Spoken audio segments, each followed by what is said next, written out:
Gather round, friends, new and old, and welcome to the Campfire Collective podcast. I am your host, David, and I'm joined by my other two hosts, Jenny and Philip, and we are here. It is Oscar week, and I'm excited. Yes. So, guys, how's your mission to watch all the movies going? Philip, how about you? Me, I have not extended past what I've organically seen. This week I will really hunker down and proactively go see movies in my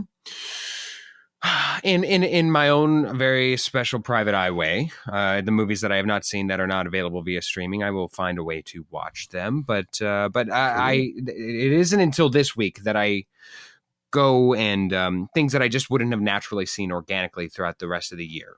And Jenny? Well, I do have to come clean. I have not seen the majority and honestly any of the Oscar nominated movies. You haven't even seen Elvis?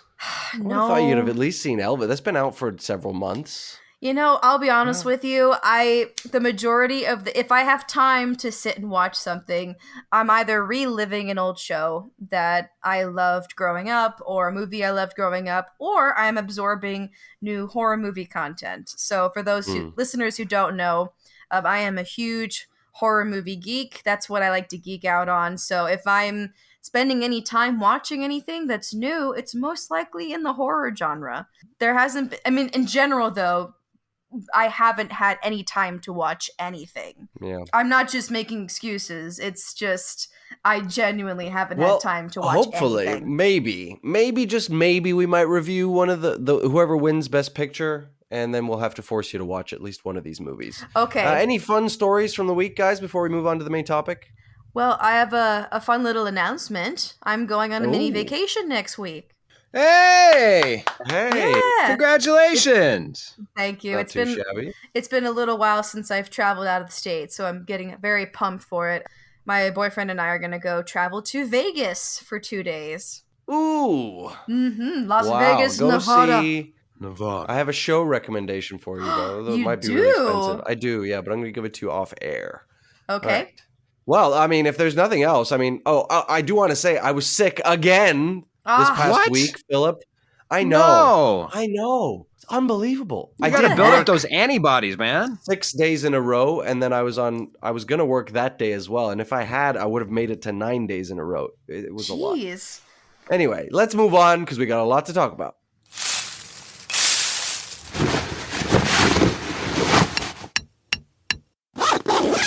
We are having a fun topic today. It's our yearly self-indulgence, as we've come to talk about it. It's the yearly Oscar Spectacular. And this year, we thought that we'd bring a very special guest indeed. I have had the privilege, honor, time, credit, score, everything to go and see my famous and regular visitor now to the pod, now with his third appearance, Professor Fortunato, who discusses film with ASU still, and so we thought it'd be best to bring on the expert, so to say, the expert of all things film, while we talk about the five of the major categories. Categories, and you know what? I might, if we have time, just dip into the supporting actors as well. But for now, we are going to be addressing 5 categories, the main categories that we chose that we thought were the most interesting to you, the listener, as well. We got Best Picture, obviously. We got Best Director, Best Actor, Best Actress, and last but not least, Best Animated Feature, which is always an exciting moment in the Oscars. Who's going to win Best Animated Feature? Professor Fortunato, have you seen most of these movies? I've seen all of the Best Pictures, most of the acting nominations, and half of the animated ones. Oh, fair enough. All right, cool. So you're at least well informed on most of those categories. So how are we approaching this topic? We are essentially going to give a little preview for each one, and then Jenny is our resident going in blind host here. Hi, I'm going in blind. And so she's got some, how would you put it, Phil? Tasteful. How did you put it? Yes, I would say she would have some tasteful takes from a talented audience member who has never seen or not seen many, not all of them, but many of the films that we have listed within the categories that ensue. So what we will do is we will attack each category that we are going to take on, and we will first preface it with a viewpoint and a synopsis from a person who has seen the movie, from one of the representatives from within the field of whatever category it is. That would be David's take, David's synopsis. And then Jenny, who has not seen many of the films within each category, will also give a 10-word synopsis from one of the nominated films within the category. And it is up to me and the professor, just to give us a fun run-in, we'll choose which movie we would see, the actual film that is nominated or the one that Jenny has provided for us. So for the first category, we will be discussing the best director. But within that film, within that category, I should say, the movie is Tar. And the title is Tar. So David, yes, David, give us your 10 words or less synopsis of the movie Tar. Listen, 10 words is not a lot of words, okay? It's not. Power corrupts as classical conductor abuses the impressionable. Consequences? Okay. I think that's a fair synopsis. Have you seen it? You've seen it? I have not seen it. I have not seen it, but would you say... How the hell do you know? Because I've heard about them. I keep within the realm. But Professor, would you say that that's a fair summary? I would, yes. All right. Jenny, what was your synopsis, a 10 words or less synopsis of the movie titled Tar? Well, I got a little creative with this. I just want to preface that. I didn't know. I was exploring a bit of comedy with this opportunity. So Absolutely. According to Jenny, all the movies nominated this year are comedies. Yes. Okay. The lives of star-crossed lovers Joyce and Ben changes forever when they stumble upon an underground factory and a new up-and-coming product that will shake America's kitchens forever. Ooh, a comedy within the kitchen. That wasn't 10 words long. Why did I restrict myself to way 10 more words? than 10 words. As the guys know, when I write, I am wordy as heck. I can't. I was help struggling. But, I was counting the words. I'm like, damn it, that's 12. Oh, well, there we go. There we go. I guess, David, you do, since you have material to digest, you can go less. Yeah. Okay, so, Professor, who gets your vote? Which movie would you rather watch? I got to be honest. I'd rather see David's movie. I didn't understand the other. You don't want to learn what's shaking up America's kitchens? What's it got to do with tar? I was expecting something about a tar monster, like from Scooby-Doo. I kind of was too. My brain was going that direction, and I was like, no, there's got to be some, like, underground thing happening where someone's making this new... My brain went to, like, Soylent Green. I was like, what is this mysterious thing that could be made underground that will change the world?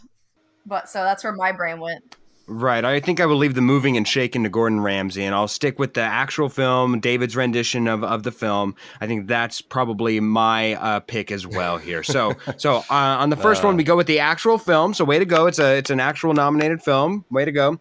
Best Director. The nominees are The Banshees of Inisherin by Martin McDonagh, Everything Everywhere All at Once by Daniel Kwan and Daniel Scheinert. The Fabelmans, of course, our favorite, Stevie Spielberg. Tar, Todd Field. And Triangle of Sadness by Ruben Östlund. So, Jenny, having not seen many of these, who would you have as your pick to win Best Director? Have you seen any of them, Jenny? I'm taking a look at the list here. And my answer is no. I have not seen any of these. I've seen bits and pieces of Everything Everywhere, and I've seen bits and pieces of Banshees, but it wasn't enough information for me to be able to understand what's happening in the movies. But so who's going to win, Jenny? Who do I think's going to win? Honestly, knowing how much hype Everything Everywhere All at Once was getting, I have high hopes for that one. I would also say Fabelmans. But these are the movies that I know. I'm just taking a wild guess because I know that there's the other ones. I would have to see the other ones to give a proper opinion, or at least have a little bit of knowledge. But that's my gut: either Everything Everywhere or Fabelmans. I will piggyback off of Jenny as well. I've seen most of these. I have not seen Tar. I have not seen. I've seen the others, actually. So Tar is the only one I have not seen, excuse me. But out of the ones that I've seen, I think Everything Everywhere All at Once is wholly unique. I think the directors are certain, the Daniels, as they're known, Daniels have certainly made the movie that is completely and wholly unique. And I think that without them, I think it is rife to fall apart. I think it's a very specific film. I think that direction is pivotal in this. Of course, Steven Spielberg, that's a legacy film. I think that it'll be looked back upon fondly. But I think Daniels for Everything Everywhere All at Once is my favorite. Professor, let's go with you. In this category, what are your thoughts? Who's the leaders? Who was there anybody that you thought did a horrible job in the nomination? Somebody perhaps that was missed out. What thoughts, if you would? Well, first of all, I'm looking at a list. Thank you, ABC, that does not include the names of the directors here. So I'll just reference the films. Yeah, a ballot. This is the official ballot from ABC that I will be using at my Oscar party. But anyway, I digress. My sentimental favorite is Spielberg for The Fabelmans. As some of the listeners may know, I teach a Spielberg class.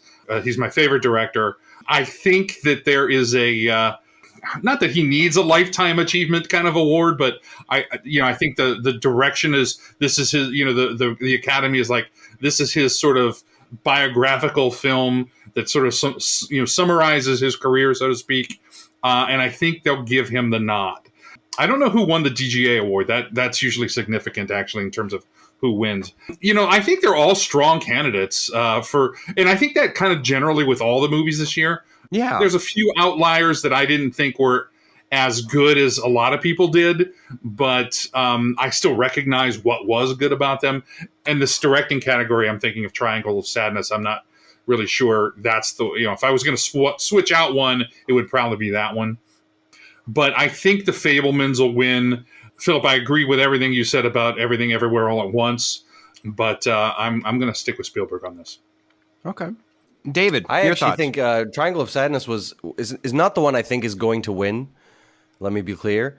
But it's actually my favorite for this category. I just think it's one of them. It's who would get your award. Yeah, I think so. It's a very unique way of telling a story, and a story that has a sort of lasting message, or at least it has a lasting impression on the viewer. And I think that's success as a director. But I do think that Everything Everywhere All at Once, the Daniels, I think that film has all the hallmarks of to impress the masses of the Academy. The many members of the Academy who vote on these things. I think that film is just it's got the wow factor, and it's unique. And I think that is the one that I would pick to win if I was betting money. So, see, that's the wild card, I think, not just this category, but the whole event this year is Everything Everywhere All at Once. I agree it's the most, I don't want to put words in your mouth, I don't know if you said the most innovative, but it's certainly the one that's going to be sort of remembered as the showiest of this field. Certainly. And I think that matters. But I think that that's going to split the Academy members, because the older members, I think, are not going to get it, and there's going to be some love-hate. I think so. And it's really going to get groundswell with some of the other awards. I mean, we'll talk about this with actors, but the SAG Awards kind of swept Everything Everywhere All at Once, and so I think some of the younger viewers or younger voters, I mean, might be swaying in the direction you're saying, but I'm not sure about the voting members who are older. Now, maybe I'm just being ageist, and that's not fair, but no, it's true. I mean, I know within my own personal realm, many times I've recommended the film. There is certainly an age gap, because whenever you try to sell somebody without even seeing the film, oh, what's the movie about? That is a tough sell. It's a real tough sell to go to an older person rather than younger person. Hard to even explain. It is hard to explain. You just sell Multiverse of Madness, but no Doctor Strange. Well, I mean, I'm older than all of you. I'm not old, but my take on that, and I'm going to revisit it at some point and see if I feel differently. But my take has been, and I still maintain this, is it's a film I really respect, but I didn't love. So I wonder, if that's where older viewers might skew. That's fair. And good summary. Okay, guys, next category. which is going to be completely out of the realm of where we will finish the rest of the film, the rest of the episode on. But we're going to go more family friendly, I suppose, here, and for the majority of these, best animated feature film. So the film that will be representing the category in our synopsis will be The Sea Beast. The Sea Beast. David, give us the 10-word synopsis as you wrote it for The Sea Beast. In 10 words or less. Yes. Hunters confront the largest ocean beast, but was fear misplaced? So now, I'll be honest, I have not seen this. Sounds like a great synopsis. Professor, have you seen The Sea Beast? I have not. It's sort of on my list. Whether I'll get to it before next week's Oscars or not, I'm not sure. But I've got it in my queue. Okay, so that's one take on it. The actual film, which is intriguing. Jenny, give us your extra credit 10-word synopsis on The Sea Beast. Extra credit. Well, okay. Spark notes. Yes. 5th grader Lewis discovers he can telepathically move items that start with the letter C. He learns about friendship and what it means to be a caped crusader. Okay. For my vote, I like that it was not the obvious one. This was a nice little twist. This was nice. This was innovative. I like it. I am going to go with Jenny's film. Professor, which film would you rather watch? I still go with David's, I think. So. Okay. Sorry, we're on the vibe of... I will say this. I like the way, and I don't know if he'll continue this, but I like the way he ends his synopsis with a question. An important question. Yes. That's good. That's good pitching. I'm trying not to give spoilers, you know. Yes. I want it to get you thinking, like, ooh, maybe I should see this movie. Well, we talk about that in screenwriting, so I mean that's a good pitch. I mean, I think if you're sort of writing the I don't know if trailers have scripts. I've never made a trailer before, but if you're writing a trailer script, you want it to end with a question, I think, or at least in the mind of the viewer. Well, let's get to the actual field. Here we go. Guillermo del Toro's Pinocchio. Of course, we do need to specify Guillermo del Toro's because there's been 7. We talked about this off air, but there are like 7 different Pinocchios within like the past couple of years. It's incredible. Not each one incredible. I think it just became, or something. Maybe it just became copyright free. What's the word? Like free use? Yeah, copyright free use. Yes, something? absolutely. Yes. Maybe that's what happened. I don't know. Maybe. Who knows? Next candidate would be Marcel the Shell with Shoes On, Puss in Boots, The Last Wish, The Sea Beast, which we've already heard of, and Turning Red. Now, Jenny, have you seen any or many, if any, of these? Animated films. Okay, so I have seen... So the most that I know about personally is Turning Red. My gut is telling me that Turning Red is a top contender compared to these other guys. Or it would be Guillermo del Toro's Pinocchio. For me, I've seen the majority of these. I've seen about 4 of them. I've seen Marcel the Shell, Puss in Boots, and Turning Red. I've seen 3 of them, excuse me. I have not seen Pinocchio, which is the favorite, the odds-on favorite to win this, and I have not seen The Sea Beast. However, that being said, it does feel like when you look at the history of this category, this specific category, it's dominated. It's absolutely just completely owned by Disney / Pixar.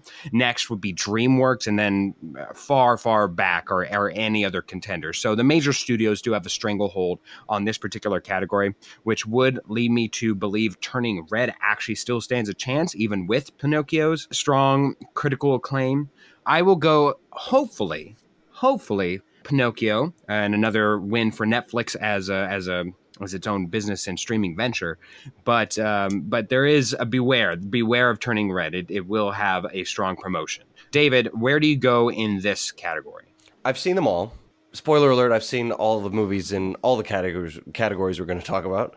That's right. I've seen all of these. Pinocchio. I mean, I'm not surprised to learn that it's the favorite. I thought it was a movie with no point. I don't know who its audience is.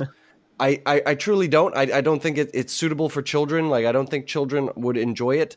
And I don't think that there's anyone out in the real world outside of film festivals, film critiques and film connoisseurs who would actually look at this movie and enjoy it. I found the voice acting to be incredibly irritating as well. So I did not like it at all. Are you saying the voice acting? Are you saying the voice acting for the entirety of the cast, or for the majority of the cast, pretty or much just the Pinocchio? entirety of the cast?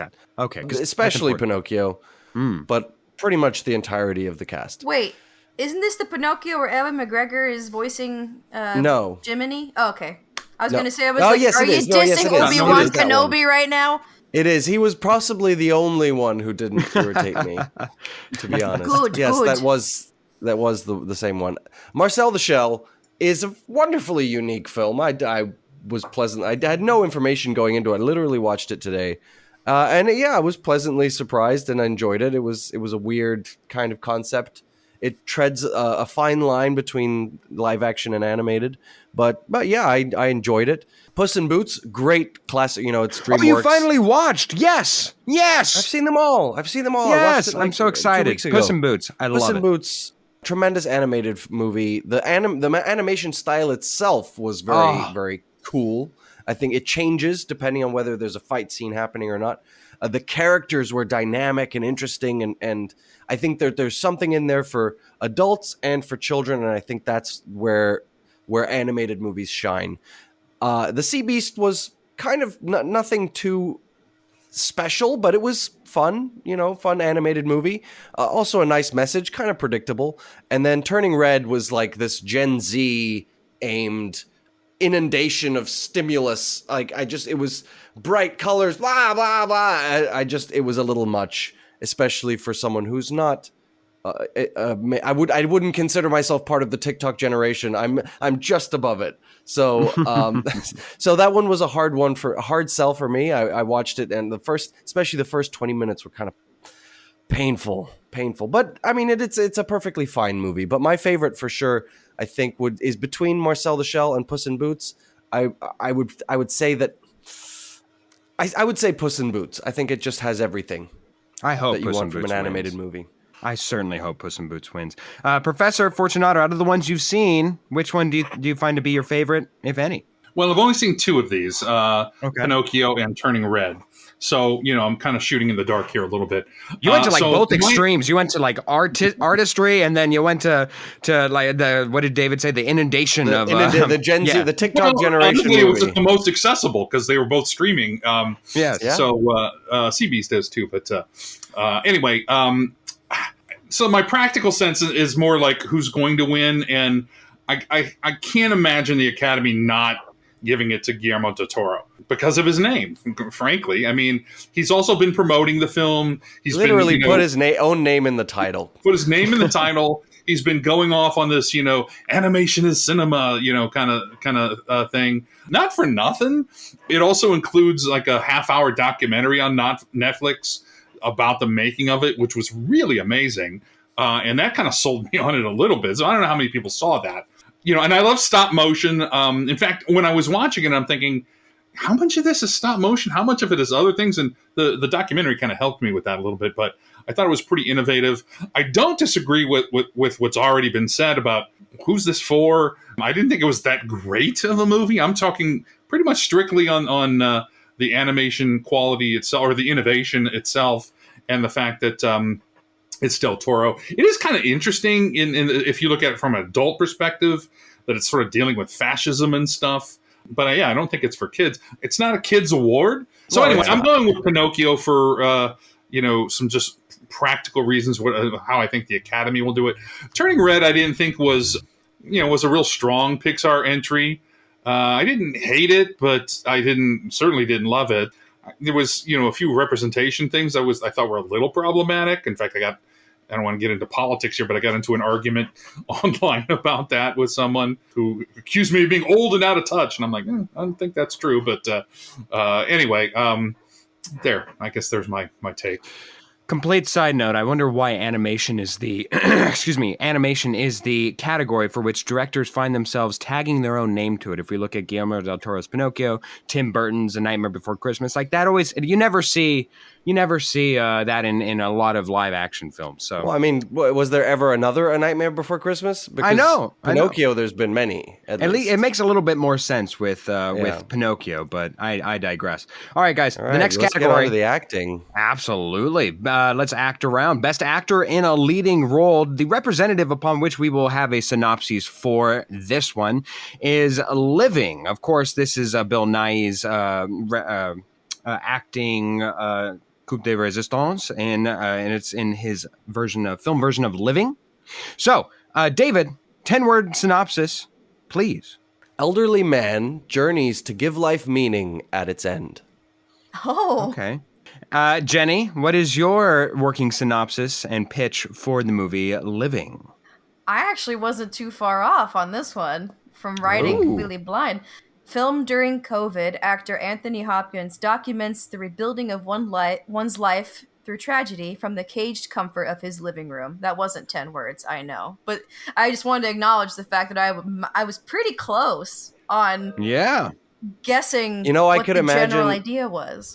Go ahead. I could imagine that two writers were pitching the same studio who wanted a certain type of movie, and one was the movie that was made, and that was with Bill Nighy, and it's called Living, and one was your movie. Definitely in the same kind of realm. Yeah. All right, Professor, you've got two similar movie pitches. Did one sell you more, though? I feel like I'm picking on Jenny. But, she kind of lost me at COVID. I'm like, I don't want to see that. Yeah. And I kind of like the way, like I said, I like the way David pitches his stuff. Neither of those were terribly innovative synopsis, but look, you got to stick to 10 words. It can be tough. No, I'm going with David again. Sorry, Jenny. I'm picking on Jenny. By the way, that's the only one I didn't see. So, okay. I can't even compare it to reality, although I know what the film's about, but I hadn't seen it.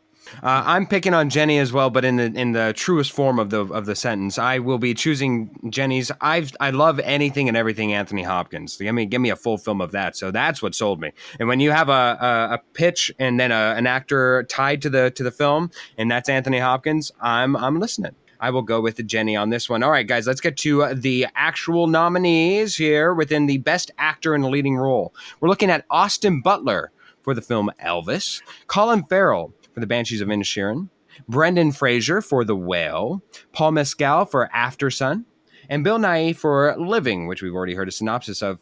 Jenny, out of this category, how many have you seen, and which one would you say would win?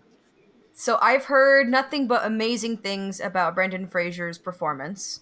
My gut is very focused on him winning the trophy. I've also heard really good things about Colin Farrell. He always delivers in movies. It's not on the list, of course, but I can't stop thinking about his performance as Penguin in the Batman movie. It was a complete transformation. It was legendary. But it's not about Batman, it's about Banshees. So my gut is going to either Brendan or Colin. I have seen 3 of the movies listed within this category. Those are Elvis, The Whale, and The Banshees. Look, I'm not going to be completely innovative here. The Brendan Fraser, the Renaissance is alive and well. It is Whale. I will go with Brendan Fraser here. If you have not seen it, it is completely just it takes you a moment to realize, okay, this is what I'm in for. This is Brendan Fraser as heavily within the prosthetics that he's limited to, and then you get lost in the character that he creates. It's completely viable, completely believable. Brendan Fraser gives a possibly a performance of a lifetime. I would give it to Brendan Fraser, and again, nothing revolutionary in commentary here. Professor, where would you go? Well, like I said, I didn't see Bill Nighy in Living, so I've got a blind spot there.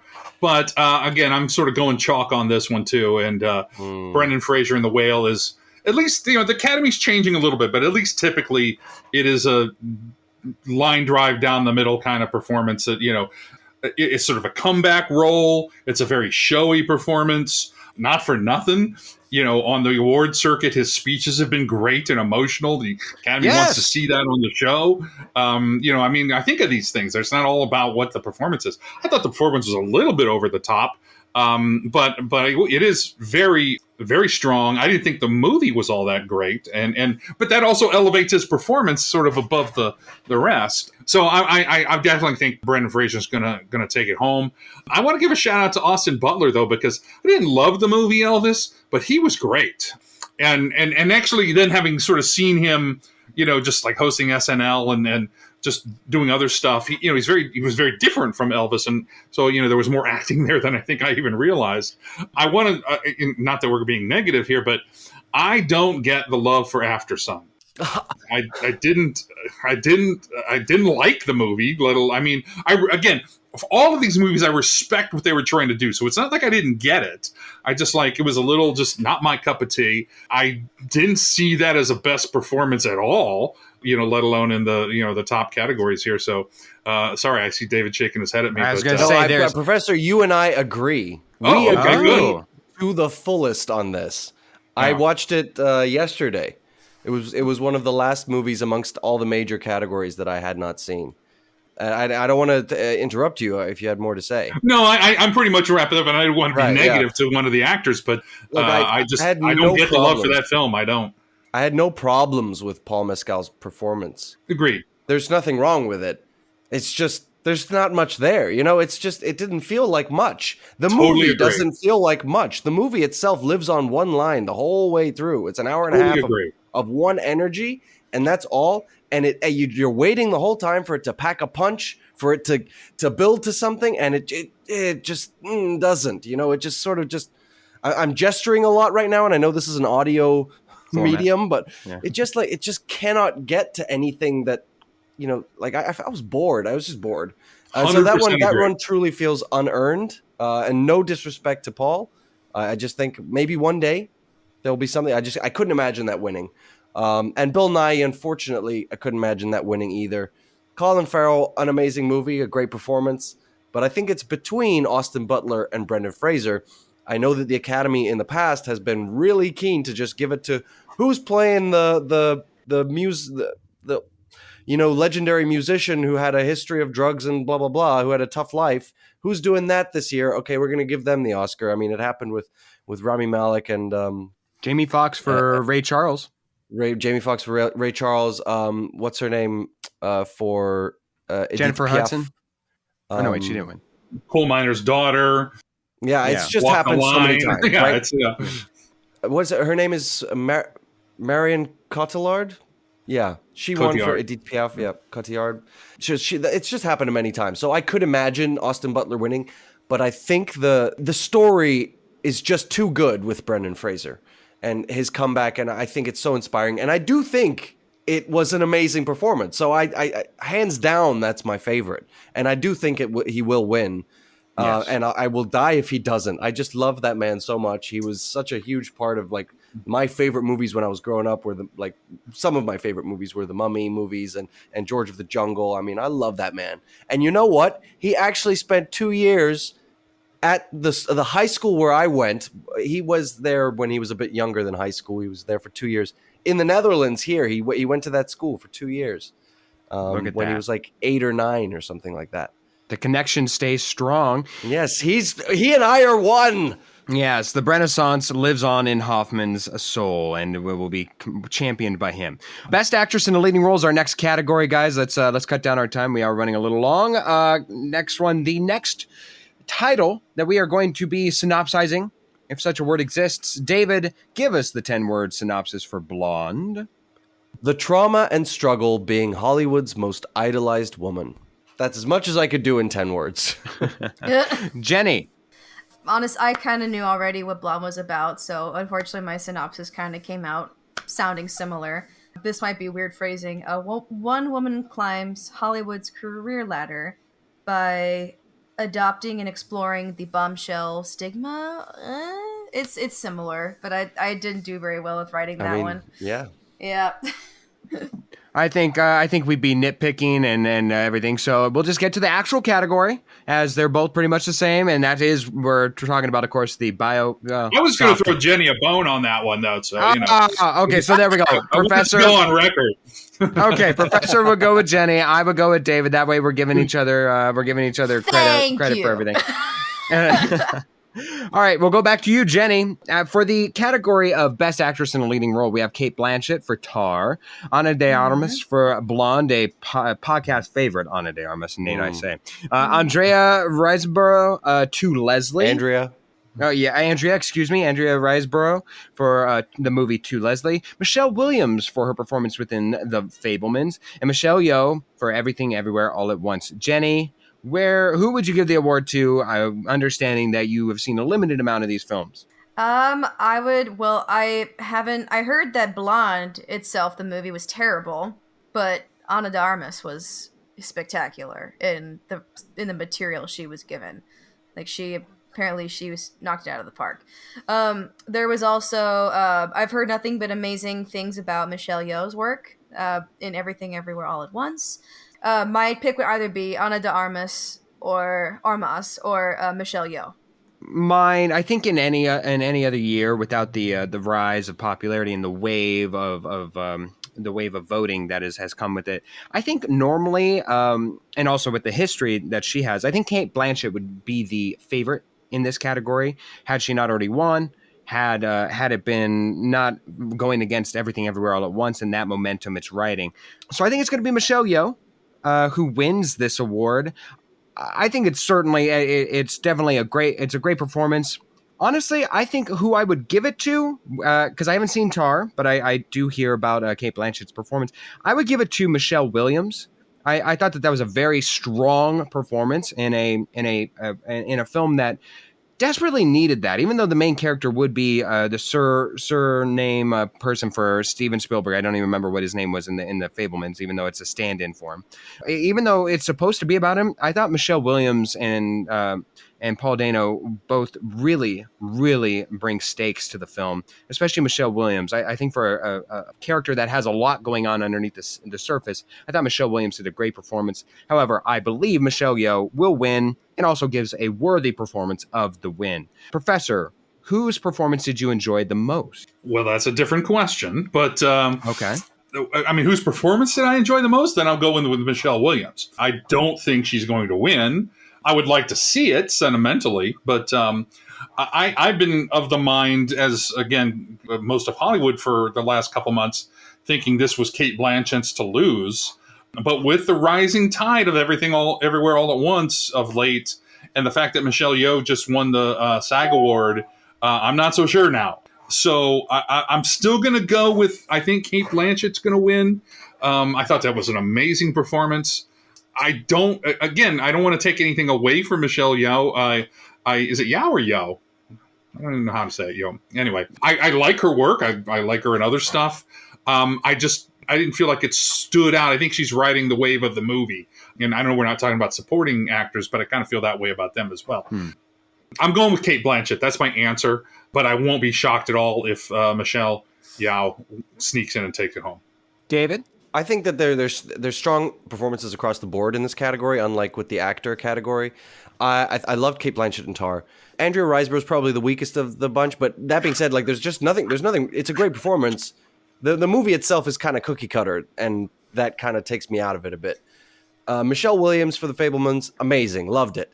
Michelle Yeoh, I just don't know that there's anything spectacular about the acting. Like I don't think that there's anything that makes me go, wow, what a performance.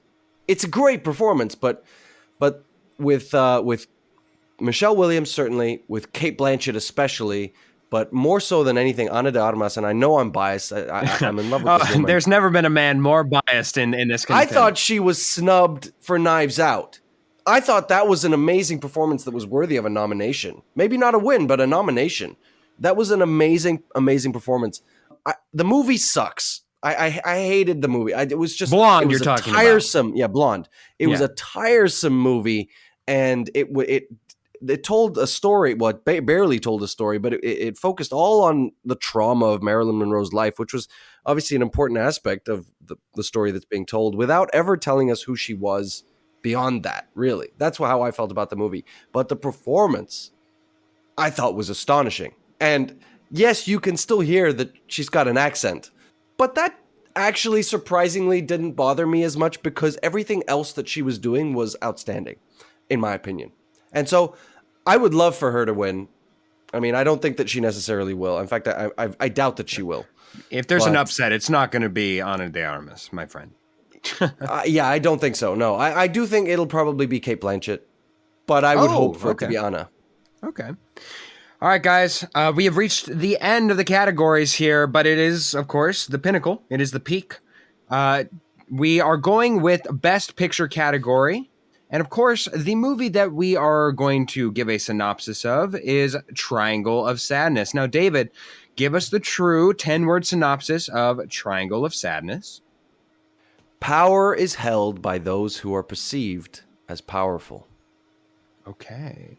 Jenny, what is your synopsis for the Triangle of Sadness?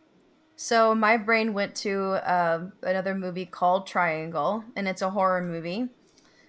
So this is what I thought it would be. A solo fishing captain solves the mystery behind an abandoned cruise ship in the Atlantic Ocean.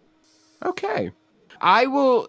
Both are very intriguing, and I think if I were to actually choose a movie not knowing the contents within, I think I would choose Jenny's, because the first one, it wasn't much of a description. Yeah, it's too rife for... I would choose Jenny's. Interpretation, yeah. I love Triangle of Sadness, but I would probably choose, based on those, based on these descriptions, yes, I would choose Jenny's. Professor? Let's see, Professor? I'm gonna split the difference. I liked them both, but like I said, I like the way David pitches, but I'm not keen on mysteries that much. But I thought Jenny's was a tick stronger. So a tick stronger. All three? Woo! Yes! All three. Jenny has taken home the prize. All right. That is actually Jenny? a great movie, by the way. Triangle. It was released in 2009. I do recommend that. All right. Go watch it later. Listening well, at home.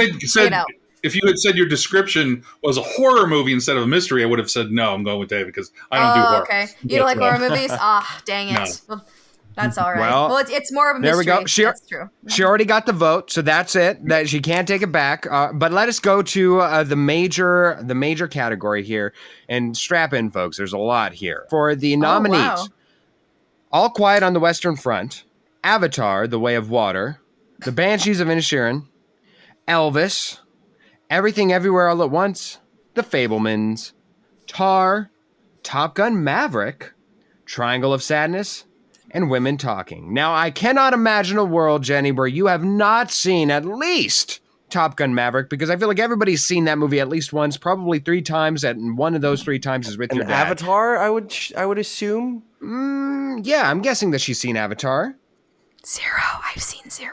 You've seen none? You haven't even seen Top Gun? No. Aren't you an actress? Listen, the majority of the content that my brain likes to absorb is horror movies. That's the time that I give for watching movies is horror movies. So I haven't had the time or the chance to see any of these. 0.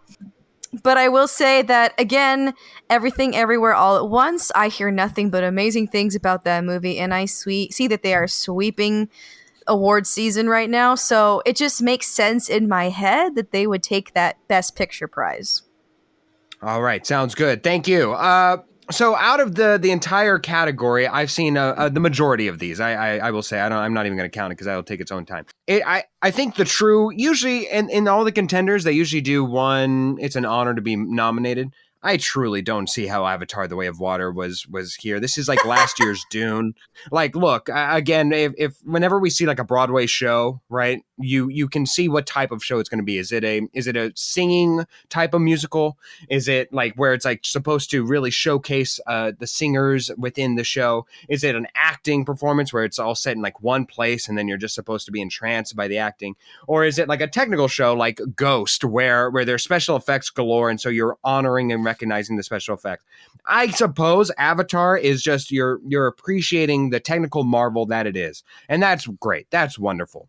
But truly, it's not a film that even works on its own, I would say. It's a film that is just a technical marvel. And I think if we're going to be doing this as part of the Academy of recognizing blockbusters, there are better blockbusters that you could have had represent. I mean, even Cocaine Bear. I just recently saw that. I know that would not be up for contention this week. And I'm not saying it's worthy of this, but I would rather recognize something like that where it has an original story and something that's not just pumped full of promotional funds to be recognized. That's my little spiel here. Who do I think will actually win Everything Everywhere All at Once? I've said this. I've stated this for the entirety of the year. Favorite film of the year.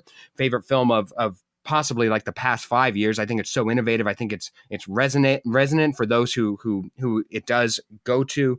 I think it's wholly unique. I think that as a film, it stuck with me. It sticks with me. It's such a pleasure to watch. I've rewatched it recently, and I grew a new appreciation for it, knowing what I was going into. Everything Everywhere All at Once. Can't say enough about it. It should win. I think it will win. I'm glad it will.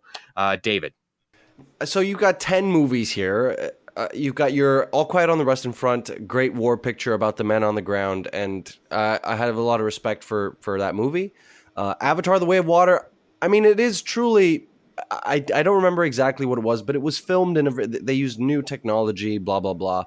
So as far as innovation and doing something for filmmaking, I mean, it is truly like if you look back at in the 1930s, the original King Kong. I mean, that changed filmmaking. In a way, and this is kind of doing the same thing for blockbuster movies and cinema and blah blah blah. So it really was. I mean, if you think about it as a cinematic experience, it really was worthy of something. The Banshees is kind of your classic over the last at least 30 years Oscar movie. Elvis 2, your biopic, whatever. Everything Everywhere, like you said, Philip, very unique, wonderful. The Fabelmans, another sort of Hollywood patting itself on the back. And then you've got Tar again. Top Gun Maverick, people say it saved cinema. I don't know that I want to be so hyperbolic, but I mean, it really was a great movie to watch in the cinema, and I think that's important. Triangle of Sadness, I think, is my favorite. Oh, and Women Talking as well is a very well written movie, but I don't think there's anything that special about it. Triangle of Sadness, I think, was my favorite of this 10, right? And for in its own way, Top Gun Maverick, even though I'm not the biggest Tom Cruise fan, also was. There's a lot to say about that, but I'm going to go with Triangle of Sadness. I don't think it'll win, but I think Triangle of Sadness is my favorite, and I don't know that I want to pick a winner. I'm just going to go with Triangle of Sadness. Because it's going to be Everything Everywhere All at Once, David. No, I don't know that. I really truly don't know that. Oh, come on.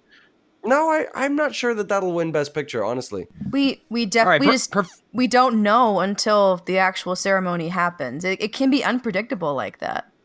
It truly can. It really can. I could see one of the blockbusters winning it. I could see Elvis winning it. I could see Tar winning it. I could see Avatar winning it. I don't want it to. No way Avatar wins. I don't think anybody wants Avatar to win. I don't think it's likely. No, there's no way. There's no way Avatar wins. I would bet anything on that. I don't see how you're saying it's so certain that Everything Everywhere All at Once is going to win this award. Look, in a world where Shakespeare in Love has won a Best Picture, especially over We Were Soldiers, or not We Were Soldiers. Saving Private Ryan. Saving Private Ryan. Thank you. In a world where that exists, perhaps. But Professor, do you not agree with me that Everything Everywhere All at Once is slated to win this? Yeah, I do agree with you. And, first of all, let me say, because, I have this conversation every year around Oscar time. There's what I think will win, what I want to win, and what I should win are never always the same movie. Sometimes they are. But those are three different questions in three different categories. So what I think will win is exactly what Philip said. Everything Everywhere All at Once is sort of the darling of the season. The wave has even risen even more of late.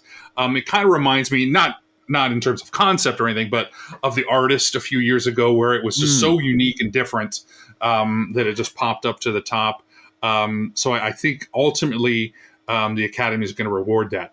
What I want to win, again, sentimental favorite, The Fabelmans. And that had a little bit momentum a few months ago, but it's really lost it. So I think it's kind of off the track now. What I think should win is Banshees. I thought that was really strong all the way Great around. storytelling. Great storytelling. Amazing storytelling. Just in terms of everything, the acting, the writing, the cinematography, the directing, all of it. I'll tell you, the last film on this list that I saw, so it might be a little recency bias, was All Quiet on the Western Front. And if this were 30 or 40 years ago, I might say that's the picture, because that's a traditional old school Academy war picture. And it was fantastic. I love the score. The score actually I love the was score. unique. I don't know how much I liked it, because I remember thinking this is sticking out a little bit, but fair point. It's like the feeling. I don't know. It just sort of it resonated with me. The score. But the one thing I do want to mention about this category, first of all, two things, I guess. I don't have a problem with the blockbusters being in there. I don't think they have a shot to win. Avatar, Maverick, and even Elvis, if we want to throw that as a blockbuster, I guess that's on the fence. But so if you're having 10 movies and you want to throw 2 or 3 blockbusters or popular films, those are kind of worthy for some reasons that we've already mentioned. The thing that's the biggest bummer for me in this category is the omission of RRR. And that's the biggest problem I have here.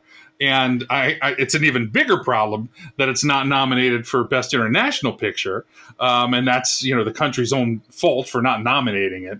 But I thought that was a fabulous and unique picture. And it easily should be, if we're having 10 nominees, in the Best Picture category. And that's the biggest travesty to me, is that that's not in there. There may be a cultural reason behind this, or just a lack of understanding, but I thought that movie was trash. Wow. We reviewed it on the podcast. We have an episode. Yeah. Me and David throughout the year, we don't know what gains momentum, what does, but we both had organically reviewed RRR and Triangle of Sadness. Well, soft review, Triangle of Sadness. We just happened to stumble upon those two, not knowing that these were going to be within the contention or talking about, or in the conversation, at least in the conversation even. So it's odd that those would be, and obviously RRR is not. But I would say that I lean more with you, Professor, where I rather enjoyed it. I thought the third act was scooch long, but that's about it. The rest of it, I really enjoyed how expansive it was. And well, I didn't know anything going into it, so I was complete blind slate, and my jaw was dropping after the first 15 minutes. So I mean, whether it would have won or not, let me step back a second. I'm not saying it's the best picture of the year. I'm saying it should be included in the 10, and that's where I feel there's a failure there. But that's me.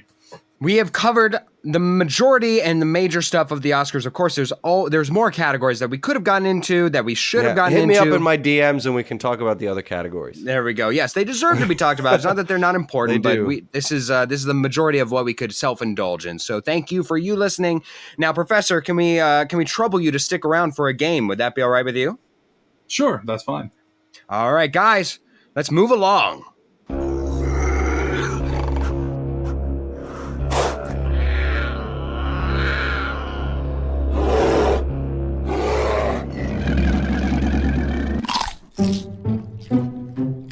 Ooh, ouch. Here we go for Bite Me. Bite Me is our mini segment this week. And we are going to give you an opinion that we hold that we think is maybe not so hot, or it's a little too hot, too controversial. Philip, why don't you go first? The decimal level of your car's engine is not a direct comparison to the measurement of your manhood. In fact, most of the time, there's usually a negative comparison in that regard, but no one thinks you are cool revving your engine going down a street just to stop and catch a speed bump, and then go to the next one, and then catch another speed bump. Literally no one. And if you disagree with me, you can bite me. All right, Miley Cyrus recently released a song in response to Liam Hemsworth apparently dedicating a Bruno Mars song to her or something. I only know this because social media was obsessing over it for weeks. Who the hell cares? Seriously, why do people care about this crap? If you like the song, enjoy the song. Personally, I don't care for it. But anything beyond that is such a snooze of an excuse for intrigue. My God. Bite me if you think that's nonsense. Well, for my opinion here that I'm inserting into this Bite Me segment today. I just want to say that I think everybody pretty much agrees with me. But listen, if you don't agree with me, bite me. Because you know what? Die Hard is a Christmas movie. You can't say Die Hard is not a Christmas movie. I'm sorry. Let's talk about it. This plot wouldn't even have happened if there wasn't a Christmas party. You think they would have come stomping in, these terrorists, to steal from this building, from this company on Thanksgiving? No. On New Year's? No, it's just not the same. And Bruce Willis wouldn't have been there. Like, come on, man.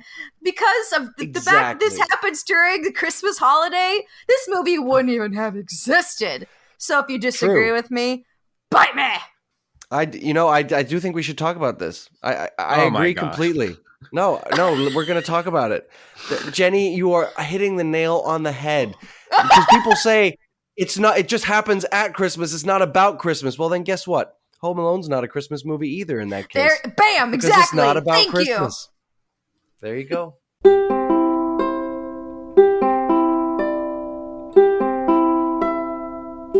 The game section is brought to you today by Sassy Mama Sales. Want to get a blast from the past with a fine vintage item? Or maybe need a new blender or other household item? Go to eBay and search Sassy Mama's Sales, located within the eBay stores page for all the greatest finds you'll want for every occasion.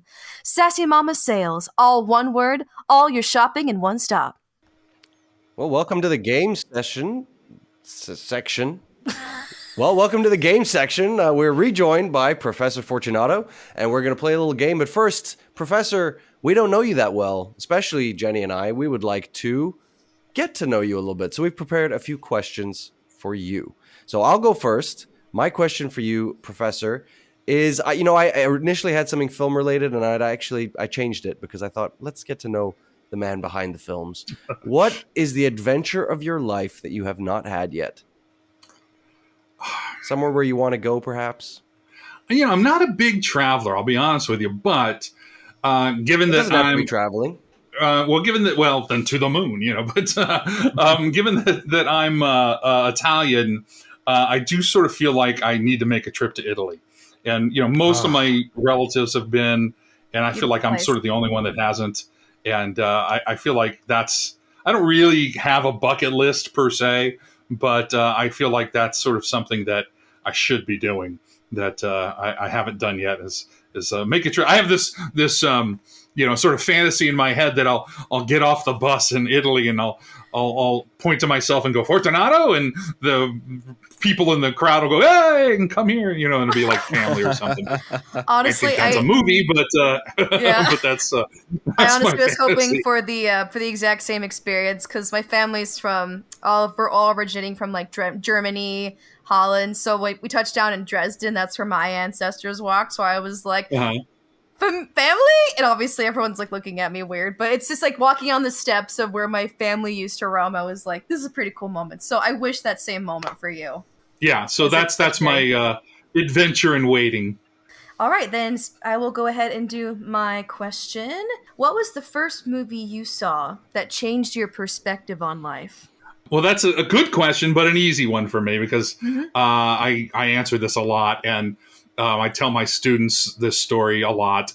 And for those who know me, know that Jaws is my favorite movie. Oh!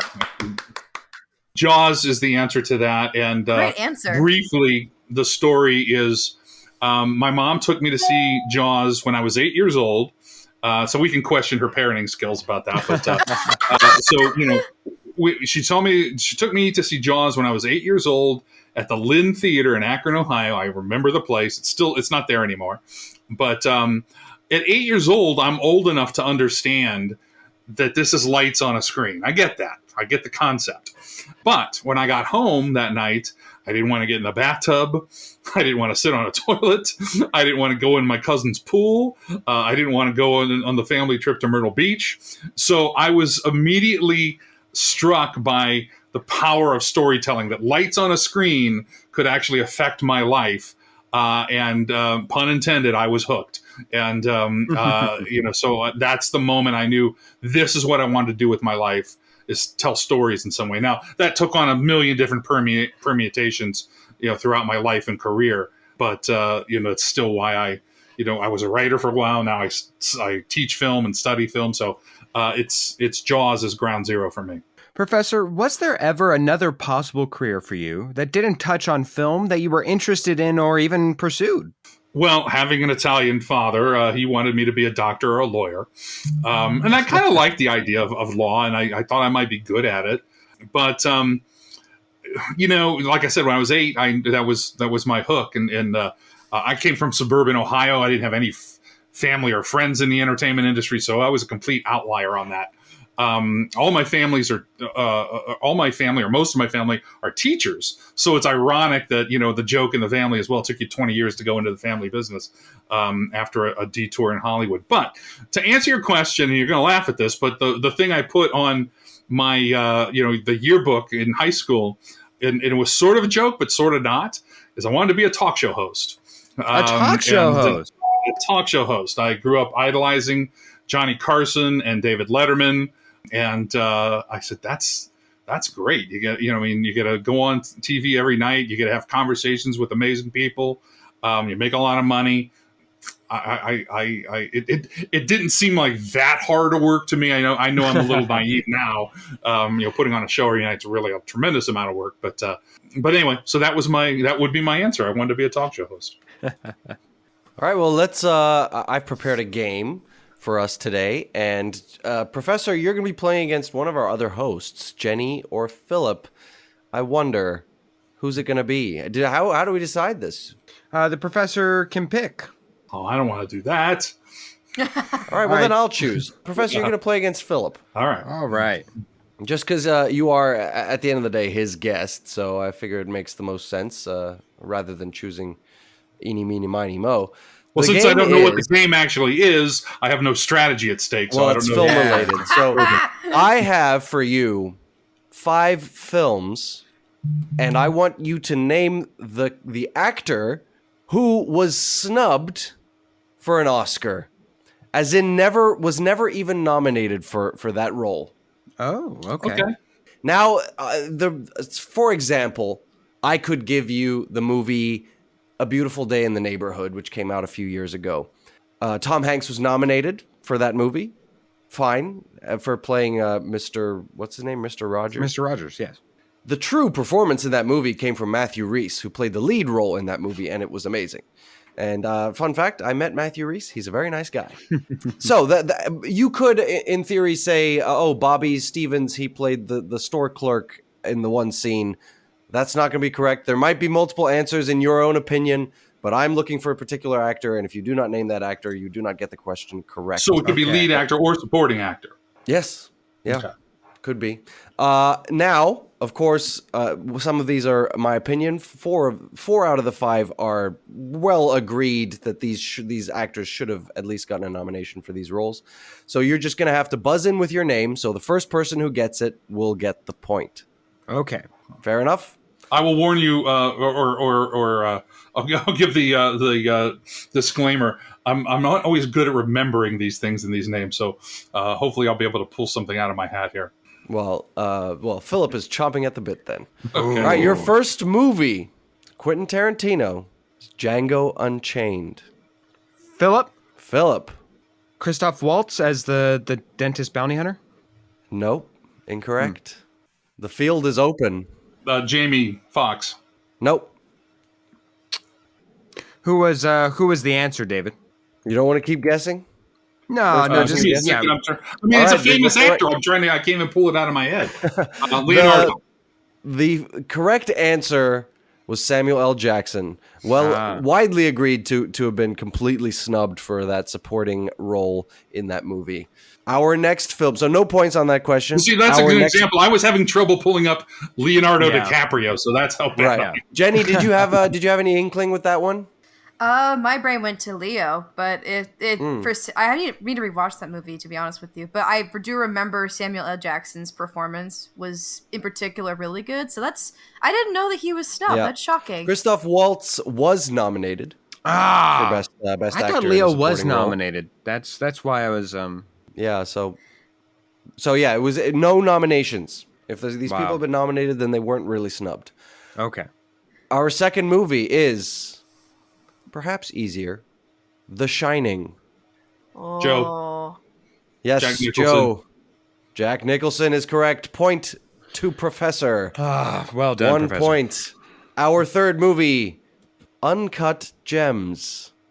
Philip. Joe. Ooh, I heard Joe. I heard you first, Phil. Professor.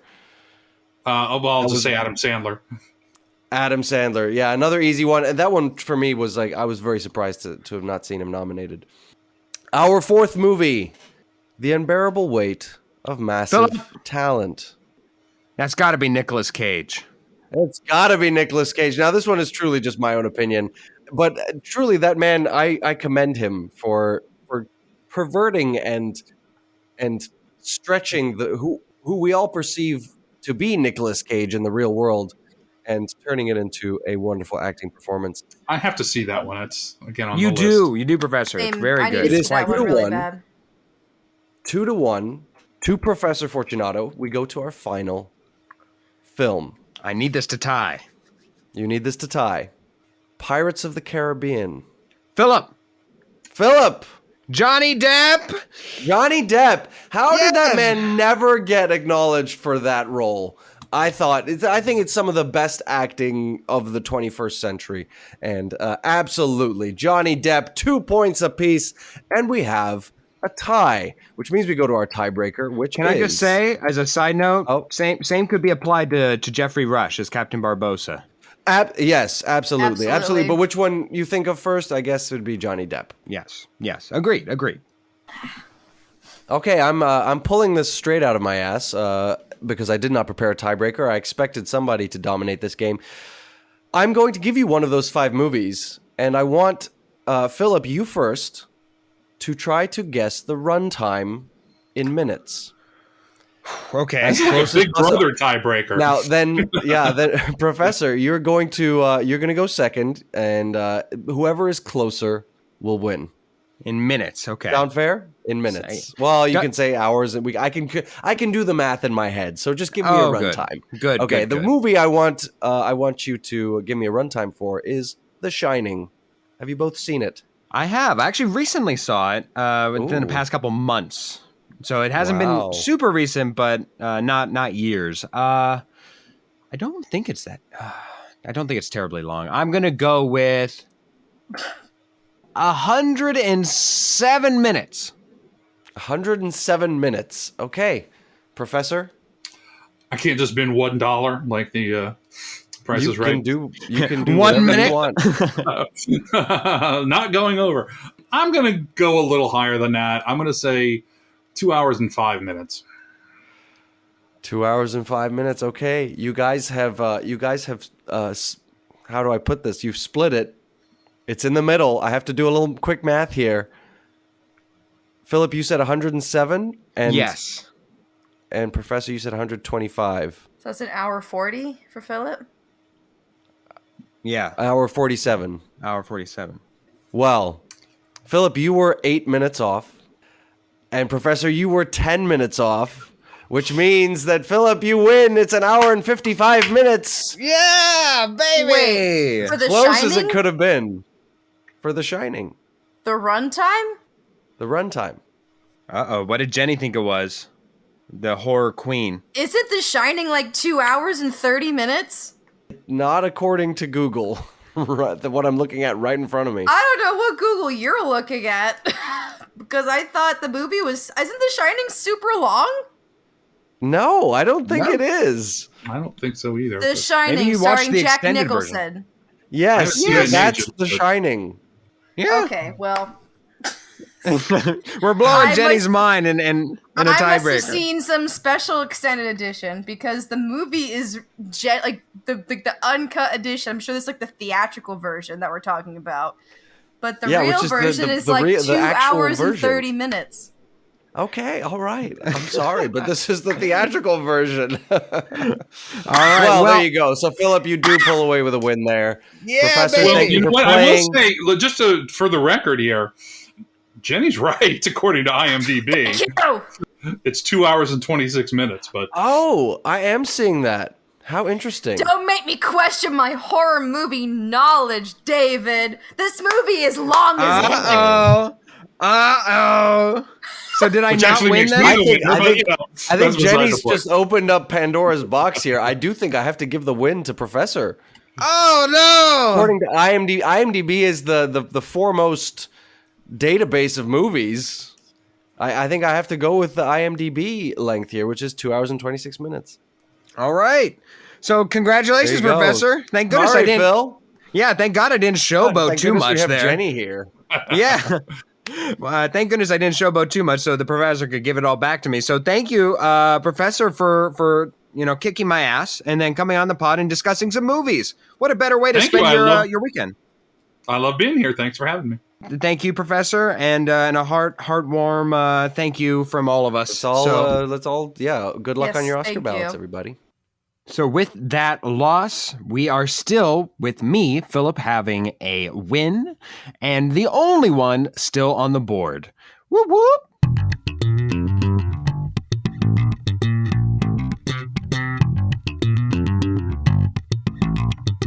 Here we go for That Slaps. It's our final little ditty in the show where we are going to just recommend something to you.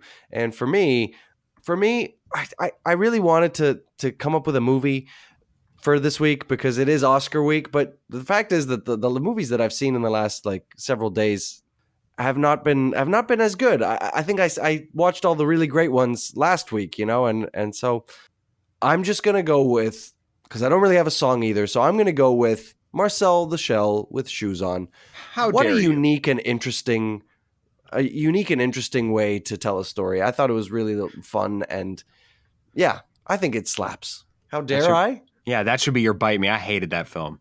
I love that I hated it. I love that it's a A24 film and helps be an advocate for pushing forth innovation and originality in films, and that's what A24 stands for. So I'm glad on that account. But that's it. That's where it ends. I was so disappointed by that film. So incredibly disappointed. And honestly, that's where it stems from. But so disappointed. I thought it could have been so much better. I also really love a mockumentary. Yeah, maybe. I guess that segues to me. I will go also to an Oscar film that I saw recently that I teased last week, but I will now pay off. Guys, whenever you're looking at the short film animated, so there really is no excuse not to go see it. Go and make yourself available to a film that I think should win the category, and I unfortunately don't think it will because it's going to lose to marketing and another film within this category. But within the short film for the animated section, so meaning you don't have to commit that much time to it, please go watch the film Ice Merchants. I thought it was tremendous. I thought it told a story. I always appreciate a film or a movie that can tell the entirety of the story without any dialogue. I think that just shows the prowess of storytelling. And I thought that the animation style was wholly unique. A wonderful film. I found myself invested very early on. Loved the film. Ice Merchants. That slaps. For my This Slaps segment this week, I have not seen any movies, so I can't contribute in that category. But I will contribute another song. I've recently stumbled upon an artist named Devin Cole. She got really popular on TikTok last year for a song that is abbreviated Witch. For those who haven't heard it, it's a lovely little ditty it's a female anthem. Female empowerment, and a lot of the lyrics are clever takes on witchcraft, and I just think it's got a great little tune. It's very makes you want to bop your shoulders. I did discover a new song though from her list of greats. There's a song called "Hey Cowboy" that came out last year in October, and it's a great song. I've been jamming to it all weekend. I've been going to a lot of birthday parties, and it's a great one to get together with whoever you're partying with and just get down and dance. So go listen to Hey Cowboy. It's a fun one. Well, that brings our podcast to a close. But before we go, we're going to say a few thank yous. First of all, to Cass and Crossland and to Jake Corlang for the music that you hear on the show. Thanks to Ryan Ardell. And thanks to Josh Hans for their audio contributions that you're hearing throughout the show. And thank you to you, the listener, yes, you listening right now, for tuning in and supporting us. And so we're under a new name, a new poster will be coming soon, but we've got so much more fun to have under this new name, and we're heading in a direction that we think is really fun and exciting. So recommend us to your friends. We're just about everywhere where you find your podcasts. We're on Spotify. We're on Apple Podcasts. We're not on Pandora, because screw you, Pandora. The Oscar does not go to you. So, Rebecca, what do you think is going to be the winner for Best Director this year? Oh, you know what? I'm really feeling good about, the popular vote this year is definitely for Everything, Everywhere, All at Once. But I gotta say, the Fable Bears might be the contender to take the prize.